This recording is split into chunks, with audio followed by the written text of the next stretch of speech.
સાંજે દીવો કરો તેમાં આ વસ્તુ ઉમેરી દો, ચુંબકની જેમ આકર્ષિત થશે ધન. જો કેટલાક નિયમનું પાલન કરીને તમે રોજ સાંજે ઘરમાં દીવો કરો છો તો તેનાથી જીવનની દશા બદલી શકે છે. તો ચાલો આજે અમે તમને જણાવી દઈએ કે દીવો કરતી વખતે કઈ વસ્તુઓ ઉમેરવાથી કેવો ફાયદો થાય છે. હિન્દુ ઘરોમાં રોજ પૂજાપાઠ કરવાનો નિયમ છે. રોજ ભગવાનને કંકુ ચોખા અને ફૂલ વડે પૂજી દીવો કરવામાં આવે છે. કોઈ પણ પૂજા દીવો કર્યા વિના પૂર્ણ ગણાતી નથી. પાઠ પૂજામાં દીવો કરવાનું વિશેષ મહત્વ છે. દીવો કરવાથી ઘરમાં સકારાત્મક ઉર્જાનો સંચાર થાય છે અને સુખ શાંતિ તેમજ સમૃદ્ધિ વધે છે. જો કે પૂજાપાઠ દરમિયાન થતો દીવો ભાગ્ય બદલી શકે છે.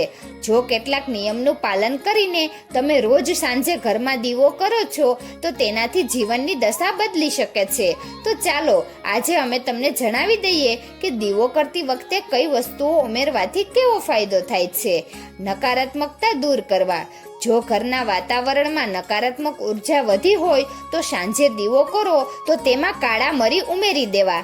કાળા મરી ઉમેરીને દીવો કરવાથી ઘરની નકારાત્મક ઉર્જા નષ્ટ થાય છે અને સકારાત્મકતા વધે છે. કાળા મરી ઉમેરીને દીવો કરવાથી શત્રુ પર વિજય પ્રાપ્ત થાય છે અને જીવનમાં આવેલી બાધા દૂર થાય છે. ધન લાભ અને સુખ સમૃદ્ધિ.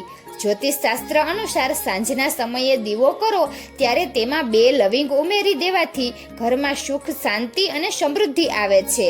આ ઉપરાંત ધન લાભના રસ્તા પણ ખુલે છે. માતા લક્ષ્મીને પ્રસન્ન કરવા. જો તમારી ઈચ્છા હોય કે તમારા ઘરમાં માતા લક્ષ્મીનો સ્થાયી નિવાસ થાય તો શુક્રવારના દિવસે ઈશાન ખૂણામાં માતા લક્ષ્મીના નામનો ઘીનો દીવો કરવો. આ દીવામાં રૂને બદલે લાલ દોરાનો ઉપયોગ કરવો. સાથે જ તેમાં કેસર ઉમેરવું. દર શુક્રવારે આ દીવો કરવાથી ઘરમાં સમૃદ્ધિ વધે છે.